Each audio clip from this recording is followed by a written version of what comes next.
আমার মনে হয় রান্নাঘর এমন একটা ইনস্টিটিউট যেখান থেকে তোমার ফ্যামিলির সবাইকে তুমি চুপ করে বুঝাতে পারবে আজকে তোমার মনে কি চলছে। হাজব্যান্ডের সাথে ঝগড়া হলো, লবণ বেশি ঝাল বেশি, মানে রান্না একদম মজা না। ভালোবাসা বেড়ে গেল, রান্না সেই রকমের মজা।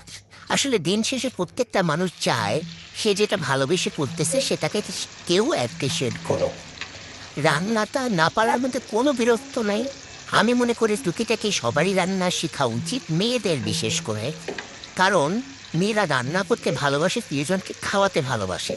আবার এই রান্নারই যখন কেউ অনেক ভুল ধরে, তখন ইচ্ছে করে লবণ ঝাল বেশি করে তাকে খাওয়ানো উচিত, যেন সে বুঝতে পারে যে আগেরটা আর এইটার মধ্যে কতটা ব্যবধান।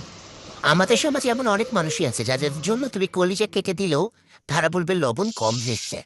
সো প্রত্যেকটা মানুষেরই নিজের উপর কনফিডেন্স লেভেল রাখা উচিত যে আমি ভালো রান্না করি।